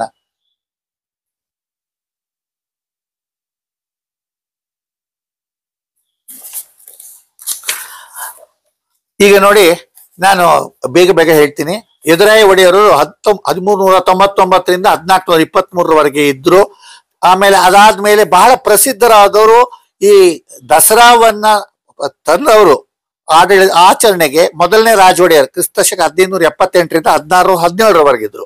ಮೊದಲನೇ ನರಸರಾಜ ಒಡೆಯರ್ ಹೆಸರಾದ 1638ರಿಂದ 1659ರವರೆಗೂ. ಆಮೇಲೆ ನೋಡಿ, ಮುಮ್ಮಡಿ ಕೃಷ್ಣರಾಜ ಒಡೆಯರ್ ಏನಿದ್ದಾರೆ, ಮಗುವಾಗಿದ್ದಾಗಲೇ ಅವ್ರು ಇದಾಯ್ತು. ಅವರು ಬಹಳ ದೀರ್ಘಕಾಲ ಆಡಳಿತ ಮಾಡಿದ್ರು. ಅವರು 1799ರಿಂದ 1831ರವರೆಗೆ, 1831ರಿಂದ 1881ರವರೆಗೆ ನಾಮಕಾವಾಸ್ತೆ ಇದ್ರು. ಆಮೇಲೆ 1831ರಿಂದ 68ರವರೆಗೆ ಅವರು ಆಡಳಿತ ಮಾಡಿದ್ರು. ಮುಮ್ಮಡಿ ಕೃಷ್ಣರಾಜ ಒಡೆಯರ ಆಡಳಿತದಲ್ಲಿ ಬಹಳಷ್ಟು ಅಭಿವೃದ್ಧಿ ಆಯಿತು.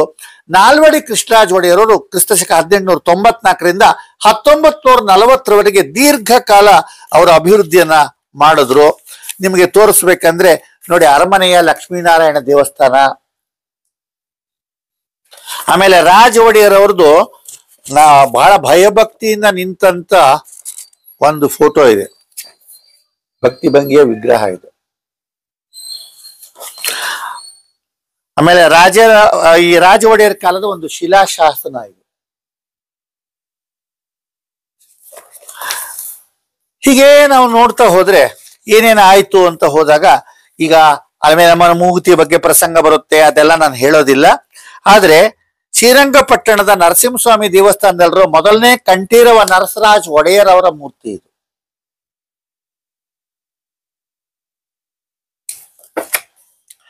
ಹಾಗೆ ನೋಡಿ, ಇದು ಹಿಂದಿನ ಮಹಾರಾಜರ ನವರಾತ್ರಿ ದರ್ಬಾರ್ ಚಿತ್ರ ಇದು. ಆಮೇಲೆ ಈ ಕಡೆ ಬಂದು, ಇದು ದಿಲ್ಲಿಯಲ್ಲಿ ನಮ್ಮ ತಂದೆ NS ವಾಮನ್ ಅವರು ಕನ್ನಡ ನ್ಯೂಸ್ ಓದ್ತಾ ಇದ್ರು 1951ರಿಂದ 54ರವರೆಗೆ. ಆ ಸಂದರ್ಭದಲ್ಲಿ ದಿಲ್ಲಿಯಲ್ಲಿ ನಡೆದಂಥ ನನ್ನ ತಂದೆ NS ವಾಮನ್ ಸಂಘಟಿಸಿದಂಥ ಕನ್ನಡ ಉತ್ಸವ ಕಾರ್ಯಕ್ರಮ ಉದ್ಘಾಟನೆ ಮಾಡಿದವರು ಅಂದಿನ ಬಾಬು ರಾಜೇಂದ್ರ ಪ್ರಸಾದ್ ರಾಷ್ಟ್ರಾಧ್ಯಕ್ಷರು. ಹಾಗೆ ಅಂದು ಮುಖ್ಯ ಅತಿಥಿಗಳಾಗಿ ಬಂದಿದ್ದವರು ಉಪಾಧ್ಯಕ್ಷರಾದ S ರಾಧಾಕೃಷ್ಣನ್ ಅವರು. ಆ ಸಂದರ್ಭದಲ್ಲಿ ನಮ್ಮ ತಂದೆ 4 ನಾಟಕಗಳನ್ನ ಆಡಿದ್ರು. ಇದು ರಣಧೀರ ಕಂಠೀರವರಿಗೆ ಸಂಪಾದಿಸಿದಂತ ವಿಗಡ ವಿಕ್ರಮರಾಯ ನಾಟಕ. ಈ ವಿಗಡ ವಿಕ್ರಮರಾಯ ನಾಟಕದಲ್ಲಿ ಖ್ಯಾತ ಚಲನಚಿತ್ರ ನಟರಾಗಿ ಮುಂದೆ ಬೆಳೆದಂತ KS ಅಶ್ವಥ್ ಅಭಿನಯಿಸಿದ್ದಾರೆ. ಮೈಸೂರಿನ ಸಿಂಧುವಳ್ಳಿ ಅನಂತಮೂರ್ತಿ ಅವರಿದ್ದಾರೆ. ಇವರೆಲ್ಲ ನಮ್ಮ ತಂದೆಯ ಶಿಷ್ಯರು. ಈ ನಾಟಕ ಅವಾಗ 4 ನಾಟಕಗಳ ನಡೆದ್ರು, ಅದರಲ್ಲಿ ಇದು ಒಂದು. ಇಲ್ಲಿ ಕುಳಿತಿರೋರೆ ನಮ್ಮ ತಂದೆ ನಿರ್ದೇಶಕರು. ರಣಧೀರ ಕಂಠೀರವ ಬಗ್ಗೆ ಚಲನಚಿತ್ರವನ್ನು ಬಂದಿದೆ, ನೀವು ಗಮನಿಸಿರಬಹುದು. ರಾಜ್ಕುಮಾರ್ ಅವರು ರಣಧೀರ ಕಂಠೀರವ ಚಿತ್ರವನ್ನ ಮಾಡಿದ್ದಾರೆ. ಇದರಲ್ಲಿ GV ಅಯ್ಯರ್, ಬಾಲಕೃಷ್ಣ, ನರಸಿಂಹರಾಜು, ರಾಜ್ಕುಮಾರ್ ಈ 4 ಜನ ಭಾಗಸ್ಥರಾಗಿದ್ದಂತ ಒಂದು ಸಂಸ್ಥೆಯಿಂದ ಈ ಚಿತ್ರ ನಿರ್ಮಾಣ ಆಯಿತು. 1958ರಲ್ಲಿ ಬಂತು ಈ ಚಿತ್ರ. ಇನ್ನು ನಾನು ಒಂದ್ ಸ್ವಲ್ಪ ನಿಲ್ಸಿ ಮುಂದೆ ಹೊರಟೋಗ್ತೀನಿ. ಲಾಸ್ಟ್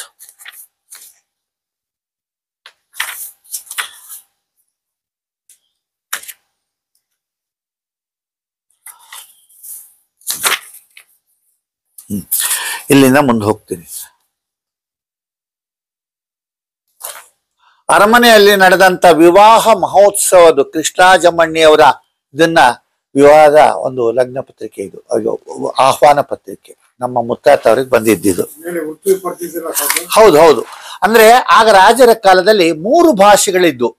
ಮುಂದೆ ಬರ್ತೀನಿ. ನಾಲ್ವಡಿ ಕೃಷ್ಣರಾಜ ಒಡೆಯರ್ ಅವರ 25ನೇ ವರ್ಷದ ವರ್ಧಂತಿಯಲ್ಲಿ ಹೊರಡಿಸಿರುವಂತಹ ಆಹ್ವಾನ ಪತ್ರಿಕೆ ಮತ್ತು ಅವರ ಸಂದೇಶದಲ್ಲೂ ಸಹ 3 ಭಾಷೆಗಳಿದೆ ಆಗ: ಕನ್ನಡ, ಇಂಗ್ಲಿಷ್ ಹಾಗೂ ಉರ್ದು. ಇನ್ನು ನೋಡಿ, ನಾನು ನಾಲ್ವಡಿ ಕೃಷ್ಣರಾಜ ಒಡೆಯರ ಬಗ್ಗೆ ಕೆಲವು ಮಾತುಗಳನ್ನ ಹೇಳಲೇಬೇಕು. ಯಾಕಂದ್ರೆ 1894ರಿಂದ 1940ರವರೆಗೆ ಅವರು ಆಡಳಿತ ನಡೆಸಿದ್ರು. ಜಗನ್ಮೋಹನ ಅರಮನೆಯಲ್ಲಿ 8/8/1902ರಂದು ಆಗಿನ ವೈಸ್ರಾಯ್ ಲಾರ್ಡ್ ಕರ್ಜನ್ ಮಹಾರಾಜರಿಗೆ ಆಡಳಿತದ ಎಲ್ಲ ಅಧಿಕಾರಗಳನ್ನ ವಹಿಸಿಕೊಟ್ಟಂತ ಚಿತ್ರ. ಈ ಎಲ್ಲ ಚಿತ್ರಗಳು 100 ವರ್ಷಕ್ಕಿಂತ ಹಳೆಯದಾಗಿರೋದ್ರಿಂದ ನಮಗೆ ಲಭ್ಯವಾಗಿರುವಂತಹ ಮಟ್ಟದ್ದು. ನಿಮಗೊಂದು ಐಡಿಯಾ ಕೊಡುತ್ತೆ ಇದು. ಹಾಗೆ ನೋಡಿ, ಹಿಂದಿನ ಅರಮನೆ ಹೇಗಿತ್ತು ಅಂತ ನಿಮ್ಮಲ್ಲಿ ಎಷ್ಟು ಜನ ನೋಡಿದಿರಲ್ಲೋ, 1855ರಲ್ಲಿ ವಿಲಿಯಂ ಹೆನ್ರಿ ಪಿಗೌ ತೆಗೆದಿದ್ದಂತ ಮೈಸೂರು ಹಿಂದಿನ ಅರಮನೆ ಭಾವಚಿತ್ರ. ಇದು 1897ರಲ್ಲಿ ಅಗ್ನಿ ದುರಂತಕ್ಕೆ ತುತ್ತಾಯಿತು.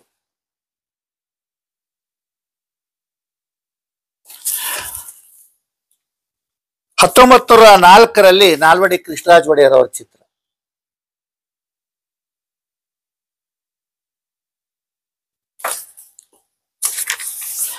ಇದು ನೋಡಿ ಅವರ ಚಿತ್ರಗಳು.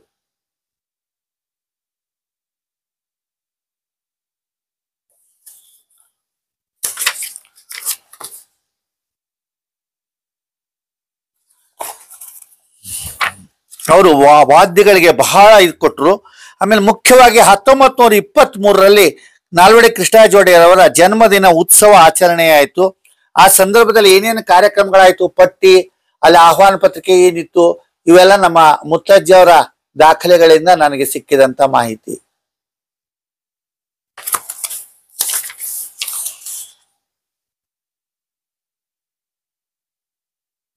ಇವೆಲ್ಲ ನೋಡಿ ಆ ಸಂದರ್ಭದ ದಾಖಲೆಗಳು. ಇದು ನೋಡಿ ನಮ್ಮ ಮುತ್ತಾತವರಿಗೆ ಅರಮನೆಯಿಂದ ಬರ್ತಿದ್ದಂತ ಒಂದು ಏನು ಪತ್ರಗಳು ವ್ಯವಹಾರಗಳೆಲ್ಲ ಇತ್ತು, ಅವುಗಳ ಬಗೆಗಿನ ಕವರ್ ಇದು ಒಂದು.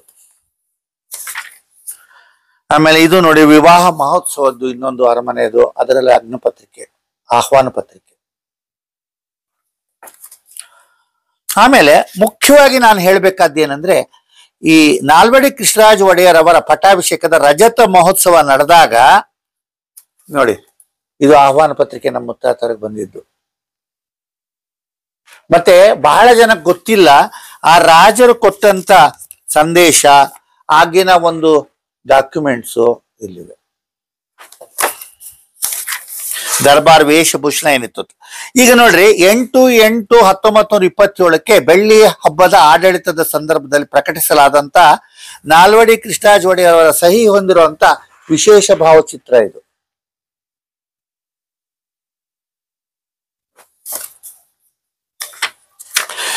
ಇಲ್ಲಿ ನೋಡಿ, ನಾನು ನಿಮ್ಗಾಗ್ಲೇ ಹೇಳಿದೆ, ಅವರ ಆ ಸಂದರ್ಭದಲ್ಲಿ ಹೊರಡಿಸಿದಂತ ಅವರ ಭಾಷಣದ ಅವತರಣಿಕೆಗಳು 3 ಭಾಷೆಗಳಲ್ಲಿವೆ.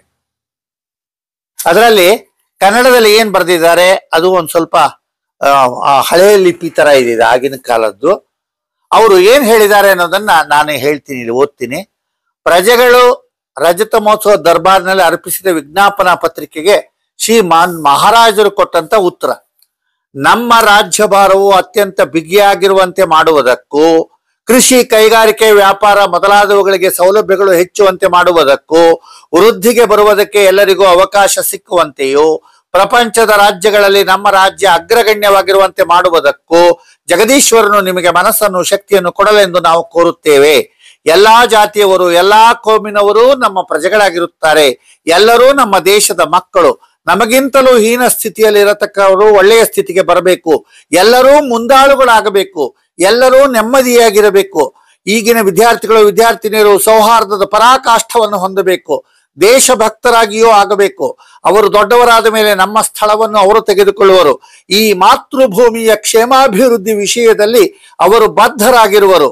ನಮ್ಮ ದೇಹದಲ್ಲಿ ಪ್ರಾಣವಿರುವವರೆಗೂ ವಿರಾಮ ತೆಗೆದುಕೊಳ್ಳದೆ ಪ್ರಜೆಗಳ ನೆಮ್ಮದಿಗಾಗಿ ಕೆಲಸ ಮಾಡುತ್ತೇವೆ. ಹೀಗೆ ಹೇಳಿದಾಗ ಕ್ರಿಸ್ತಶಕ 1906ರಲ್ಲಿ ಕಲಾವಿದ ಕೆ ಕೇಶವಯ್ಯ ಅವರು ಚಿತ್ರಿಸಿರುವಂತ ನಾಲ್ವಡಿಯವರ ಚಿತ್ರ.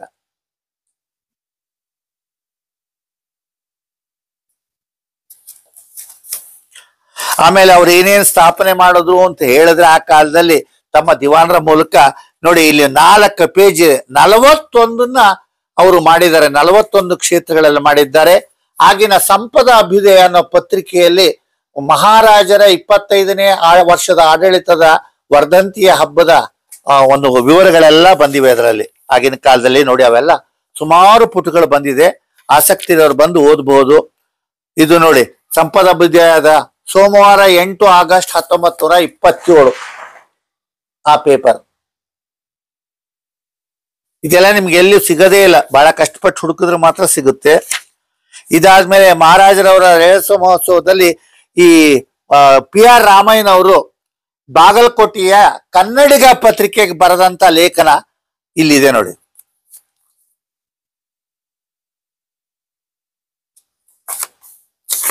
ಇದೆಲ್ಲ ನಾನು ಬಹಳ ಕಷ್ಟಪಟ್ಟು ಸಂಗ್ರಹಿಸಿ ಇವನ್ನೆಲ್ಲ ಹಾಕಿದ್ದೀನಿ. ಇನ್ನು ದಸರಾ ದರ್ಬಾರ್ ಬಗ್ಗೆ ವಿವರಗಳಿರುವಂತ ನೋಡಿ ಈ ಚಿತ್ರಗಳು, ಏನೇನ್ ನಡೀತಿತ್ತು, ಎಷ್ಟು ಗಂಟೆಗೆ ಏನ್ ನಡೀತಿತ್ತು, ಯಾವ ದಿನ ನಡೀತಿತ್ತು, ಇವೆಲ್ಲ ವಿವರಗಳಿವೆ. ಆಮೇಲೆ ರಾಜಕುಮಾರಿ ಸುಜಯ ಕಾಂತಮ್ಮಣ್ಣಿ ಅವರ ವಿವಾಹ ಮಹೋತ್ಸವದ ಆಹ್ವಾನ ಪತ್ರಿಕೆ.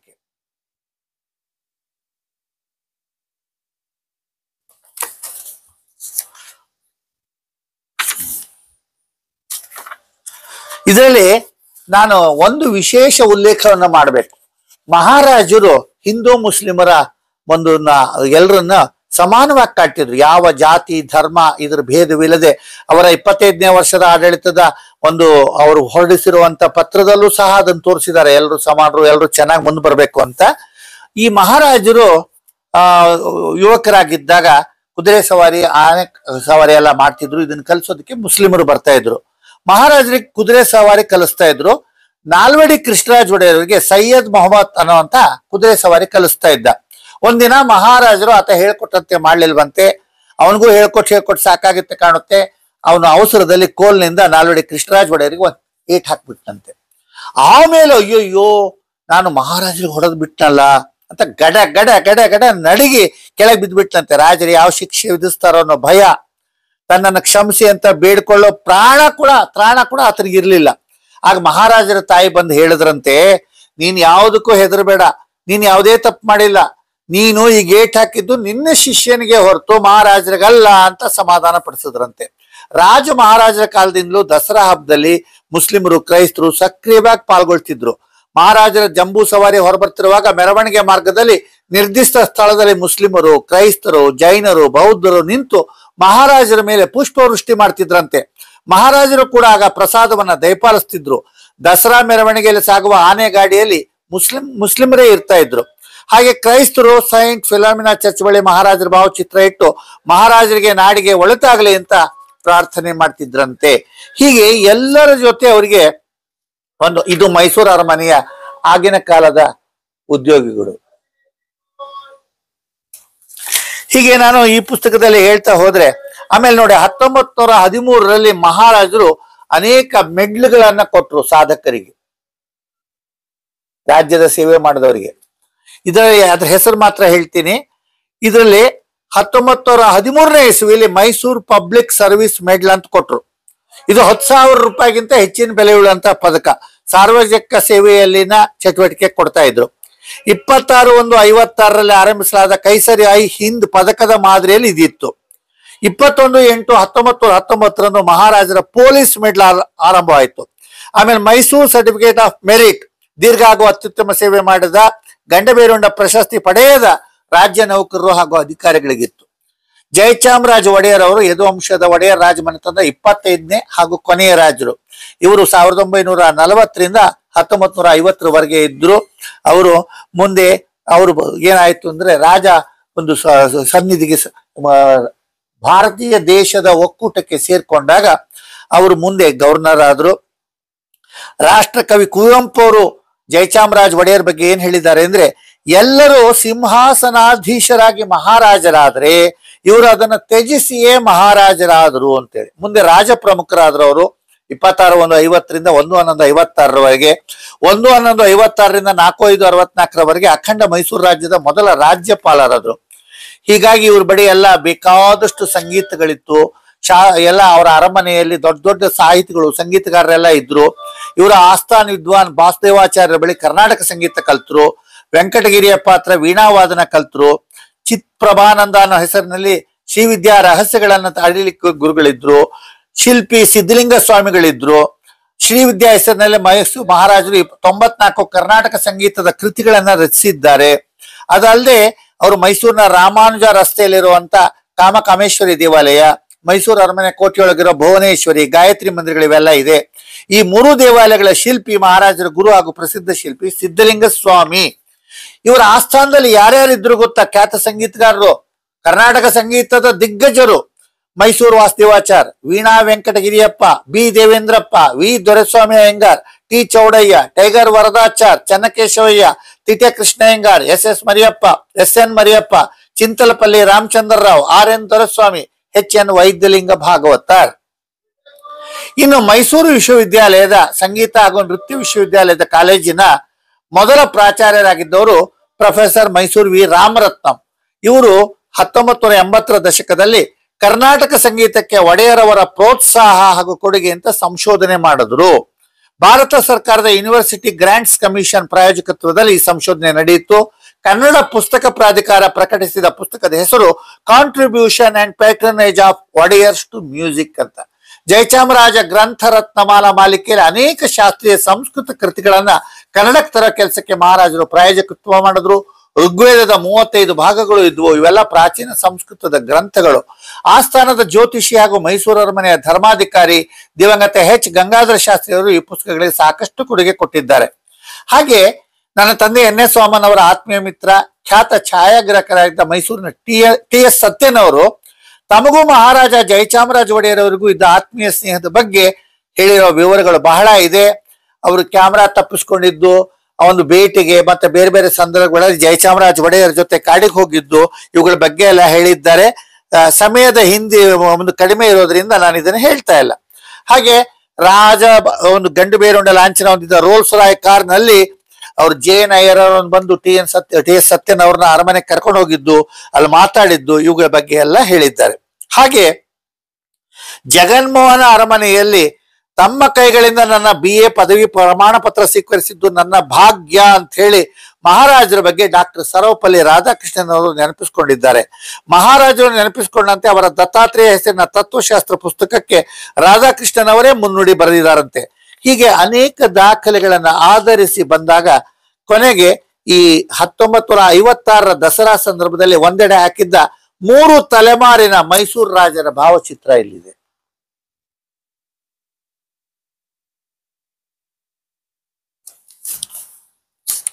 ಇಲ್ಲಿ ನೋಡಿ, ಜಯಚಾಮರಾಜ ಒಡೆಯರ್ ಅವರ ಫೋಟೋ.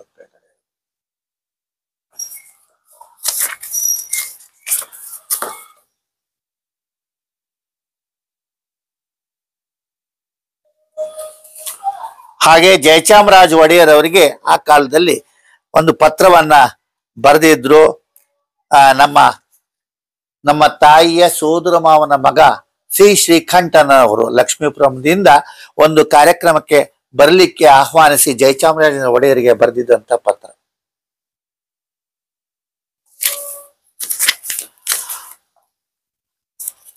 ಶೃಂಗೇರಿ ಜಗದ್ಗುರುಗಳಿಂದ ಆ ಸಮಿತಿಯಲ್ಲಿ ಬಂದಂತ ಪತ್ರಗಳು. ಹೀಗೆ ಮೈಸೂರಿನ ದಸರಾಗೆ, ಮೈಸೂರು ರಾಜರ ಸಿಂಹಾಸನದ ಬಗ್ಗೆ ಇವನ್ನೆಲ್ಲ ಹೇಳ್ತಾ ಹೋದ್ರೆ ಗಂಟೆಗಟ್ಟಲೆ ಬೇಕಾಗುತ್ತೆ. ನೋಡಿ, ಆಗಿನ ಕಾಲದಲ್ಲಿ ಬರ್ತಿದ್ದಂತ ಮೆರವಣಿಗೆ, ಕೊನೆಯ ದಿವಸ ಬರ್ತಿದ್ದಂತ ವಿಜಯದಶಮಿ ಮೆರವಣಿಗೆಯಲ್ಲಿ ಇದ್ದಂತ ಒಂದು ಇದು ವಾದ್ಯಗೋಷ್ಠಿಯಿಂದ ಆನೆಯಲ್ಲಿ ಕೂತು ಬರ್ತಿತ್ತು. ಇವೆಲ್ಲ ನೋಡಿ ಆಗಿನ ಕಾಲದ ಬೇರೆ ಬೇರೆ ದಸರಾಗೆ ಸಂಬಂಧಪಟ್ಟ ಚಿತ್ರಗಳು.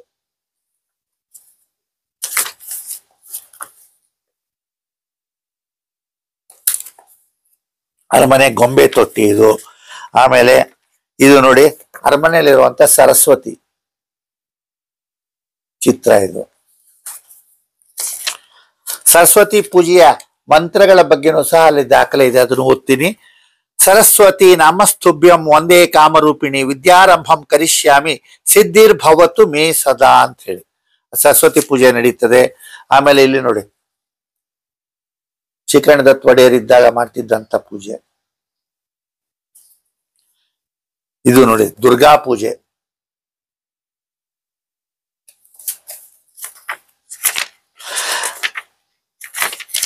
ಇದು ನೋಡಿ ಆಯುಧ ಪೂಜೆ ಫೋಟೋಗಳು. ಆಮೇಲೆ ಇಲ್ಲಿಂದ ನೋಡಿ, ಇದು ಮೆರವಣಿಗೆ, ದಸರಾ ಮೆರವಣಿಗೆ ಹಳೆ ಫೋಟೋಗಳು. ತುಂಬಾ ಫೋಟೋಗಳಿದೆ, ಸುಮ್ಮನೆ ಫೋಟೋಗಳನ್ನು ತೋರಿಸ್ತೀನಿ, ನಿಮ್ಗೆ ಏನು ವಿವರಣೆ ಕೊಡಲ್ಲ, ನೀವೇ ನೋಡಿ.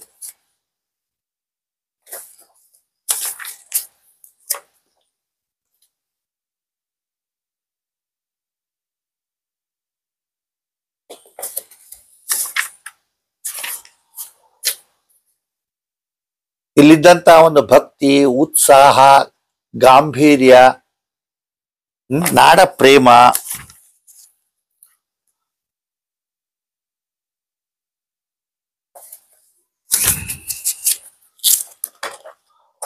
ಹಿಂದೆ ಈ ತರ ಮಹಾರಾಜರೇ ಕುತ್ಕೊಂಡು ಮೆರವಣಿಗೆಯಲ್ಲಿ ಹೋಗ್ತಾ ಇದ್ರು. ಅವ್ರ ಸೋದರ ಮಾವ ಕೃಷ್ಣಮೂರ್ತಿ ಅನ್ನೋರು ಕುತ್ಕೋತಾ ಇದ್ರು ಜೊತೆಗೆ. ಇದು ನೋಡಿ ಬನ್ನಿ ಮಂಟಪದ್ದು, ಅಲ್ಲಿ ಶಮಿ ಪೂಜೆ ಏನ್ ಮಾಡ್ತಾರೆ, ಶಮಿ ವೃಕ್ಷದ್ದು ಅದು.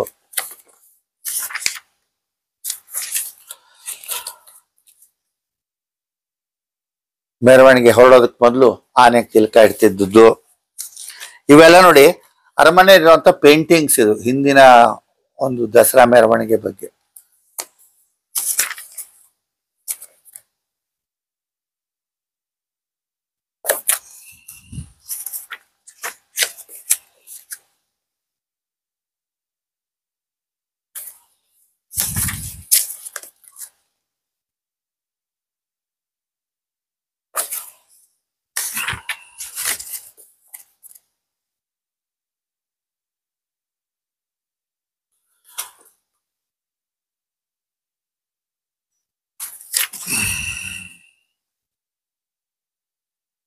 ಟಿ.ಎಸ್. ಸತ್ಯನ್ ಅವರು ಬರೆದಿರುವಂತ ಲೇಖನ ಮತ್ತೆ ಅವ್ರು ನಮಗೆ ಕೊಟ್ಟ ಮಾಹಿತಿ, ಅವ್ರು ತೆಗೆದಿದ್ದಂತ ಫೋಟೋಗಳು, ಇವುಗಳನ್ನೆಲ್ಲ ಇಲ್ಲಿ ಹಾಕಿದ್ದೀನಿ. ಆಮೇಲೆ ಈ ದಸರಾ ಅರಸರ ದಸರಾ ಆಗಿದ್ದು ಜನರ ದಸರಾ ಅಥವಾ ನಾಡ ಹಬ್ಬ ಆಯ್ತು. ಇದು ನೋಡಿ ಎಲ್ಲಿಂದ ಬಂತು ಅಂತಂದ್ರೆ ಮೈಸೂರಿನಲ್ಲಿರುವಂತ ಅನೇಕ ಜನ ಇದಕ್ಕೆ ಸಂಬಂಧಪಟ್ಟವರಿದ್ದಾರೆ. ನಾಗಲಿಂಗ ಸ್ವಾಮಿ ಅವರು, ಕನ್ನಡ ಕ್ರಾಂತಿ ದಳದವರು, ಮತ್ತೆ ಮೈಸೂರು ಅಗ್ರಹಾರದ ನಾಗಭೂಷಣ್ ತಿವಾರಿ, ಕೆ.ಎಂ. ಶಿವಶಂಕರ್, ಇವರೆಲ್ಲ ಹೋಗಿ ಇದನ್ನ ಒಂದು ರೀತಿ ನಾಡ ಹಬ್ಬವನ್ನ ಜನರ ದಸರಾ ಆಗ್ಬೇಕು ಅಂತಂದ್ರು. ಮತ್ತೆ ಡಿ ಜಯದೇವರಾಜ್ ಅರಸ್ ಅವರ ಮುಂದಾಳತ್ವದಲ್ಲಿ ಎಫ್.ಕೆ. ಇರಾಣಿ, ಬಿ.ಸಿ. ಲಿಂಗಯ್ಯ ಇವರೆಲ್ಲ 1971 ಬಂದ್ರು. ಸಾವಕಾರ್ ತಿಮ್ಮಪ್ಪ, ಎಚ್. ಸುಬ್ರಾವ್, ಆರ್. ವಾಸುದೇವ ಮೂರ್ತಿ, ಸುಬ್ರಹ್ಮಣ್ಯ ರಾಜ ಅರಸ್, ಚದುರಂಗ ಇವರೆಲ್ಲ ಬಂದ್ರು. ಹೀಗೆ ಇವರೆಲ್ಲ ಮಾಡಿದಾಗ ಅವ್ರು ಹೇಳಿದಾಗ 1972-73 ಬರಗಾಲದಿಂದ ಮೆರವಣಿಗೆ ನಡೀಲಿಲ್ಲ.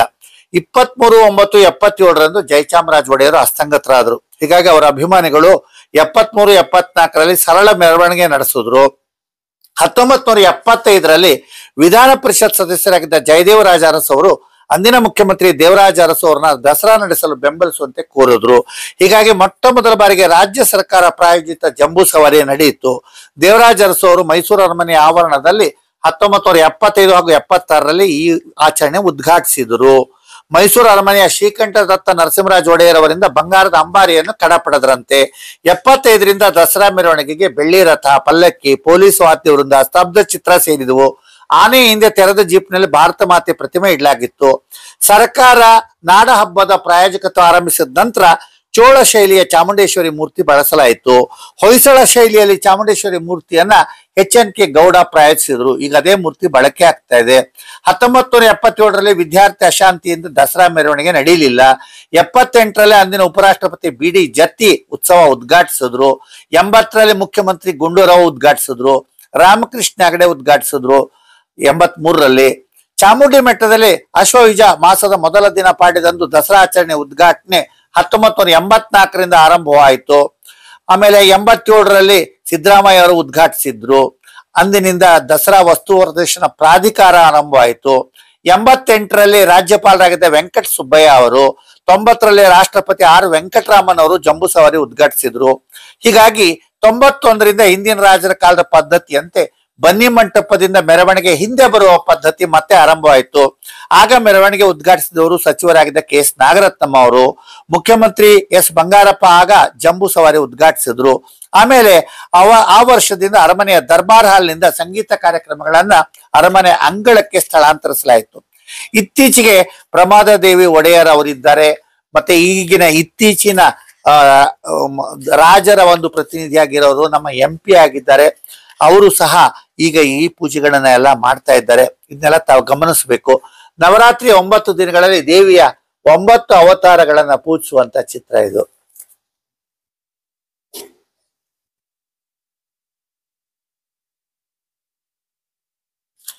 ಇದು ನೋಡಿ 1834 ಬನಾರಸ್ನಲ್ಲಿ ನವರಾತ್ರಿ ಹೇಗೆ ನಡೀತಿತ್ತು ರಾಮ್ಲೀಲಾ ಮೇಳ ಅಂತ ಜೇಮ್ಸ್ ಪ್ರಿನ್ಸೆಪ್ ಅನ್ನೋನು 1834 1834 ತೆಗೆದಂತ ಚಿತ್ರ ಇದು. ಅಂದ್ರೆ ಇಡೀ ದೇಶದಲ್ಲಿ ಎಲ್ಲ ಕಡೆ ನಡೆಯುತ್ತೆ. ಗುಜರಾತ್ ನಲ್ಲಿ ನಡೆಯುತ್ತೆ, ಕಲ್ಕತ್ತಾದಲ್ಲಿ ನಡೆಯುತ್ತೆ, ಗೋವಾದಲ್ಲಿ ನಡೆಯುತ್ತೆ, ಕೇರಳದಲ್ಲಿ ನಡೆಯುತ್ತೆ, ಮಹಾರಾಷ್ಟ್ರದಲ್ಲಿ ನಡೆಯುತ್ತೆ, ತಮಿಳುನಾಡಲ್ಲಿ ನಡೆಯುತ್ತೆ, ತೆಲಂಗಾಣದಲ್ಲಿ ನಡೆಯುತ್ತೆ. ಹೀಗಾಗಿ ರಾಜಸ್ಥಾನದಲ್ಲಿ ರಜಪೂತರು, ಬಂಗಾಳದಲ್ಲಿ ಬಂಗಾಳಿಗರು ಎಲ್ಲ ಆಚರಿಸ್ತಾರೆ. ಇದೆಲ್ಲದ್ರ ಬಗ್ಗೆ ಹೇಳ್ತಾ ನಾನು ಕಲ್ಕತ್ತಾದ ದುರ್ಗಾ ಪೂಜೆಯ ಫೋಟೋಗಳನ್ನ ತೋರಿಸಿ ನನ್ನ ಮಾತನ್ನು ಮುಗಿಸ್ತಾ ಇದ್ದೀನಿ.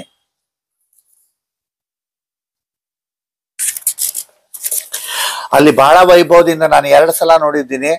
ಸಾವಿರಾರು ಮೂರ್ತಿಗಳನ್ನ ಬೇರೆ ಬೇರೆ ಏನಂತೀರಿ ಗುಡಾರಗಳಲ್ಲಿ ಹಾಕಿರ್ತಾರೆ. ಸ್ಪರ್ಧೆ ಇದೆ, ಅದಕ್ಕೆ ಪ್ರೈಸ್ ಇದೆ.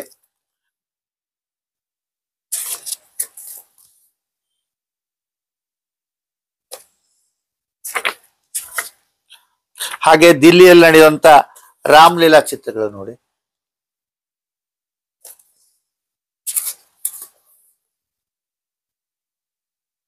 ದೇಶದ ಯಾವುದೇ ಭಾಗದಲ್ಲಿ ನಡೆಯಲಿ, ಭಕ್ತಿ, ಶ್ರದ್ಧೆ, ನಂಬಿಕೆ ಇವುಗಳಿಂದ ದಸರಾ ನಡೀತಾ ಇದೆ. ಮೈಸೂರಿನಲ್ಲೂ ಸಹ ನಾಡ ಹಬ್ಬ ಅತ್ಯಂತ ವಿಜೃಂಭಣೆಯಿಂದ ನಡೀತಾ ಇದೆ. ಆದರೆ ನಾವು ಪ್ರಪಂಚದ ಬೇರೆ ದೇಶಗಳಿಂದ ಬಂದಂತಹ ಜನ ನಮ್ಮ ಒಂದು ಶಿಸ್ತನ್ನ, ನಮ್ಮ ಒಂದು ಕಲೆಯನ್ನ, ನಮ್ಮ ಒಂದು ಅರಮನೆ ಇರ್ಬೋದು, ವಸ್ತು ಸಂಗ್ರಹಾಲಯ ಇರ್ಬೋದು, ಮೂರ್ತಿ ಶಿಲ್ಪ, ವಾಸ್ತುಶಿಲ್ಪ ಇವನ್ನೆಲ್ಲ ನೋಡಿ ಎಷ್ಟು ಮೆಚ್ಕೊಳ್ತಾರೆ. ನಮ್ಮ ಇಂದಿನ ತಲೆಮಾರಿನವರು ಯಾಕೋ ಸ್ವಲ್ಪ ಈ ಕಡೆ ಅಷ್ಟು ಗಮನ ಕೊಡ್ತಾ ಇಲ್ಲ ಅಂತ ನನಗೆ ಒಬ್ಬ ಹಿರಿಯನಾಗಿ ವಿಷಾದವಾಗಿದೆ. ದಯವಿಟ್ಟು ಎಲ್ಲರೂ ಸಹ ನಿಮ್ಮ ಒಂದು ವೈಯಕ್ತಿಕ ಜೀವನದ ಜೊತೆಗೆ ಸಾಮಾಜಿಕ ಜೀವನದಲ್ಲಿ, ಸಾಂಸ್ಕೃತಿಕ ಜೀವನದಲ್ಲಿ ಭಾಗವಹಿಸಿ.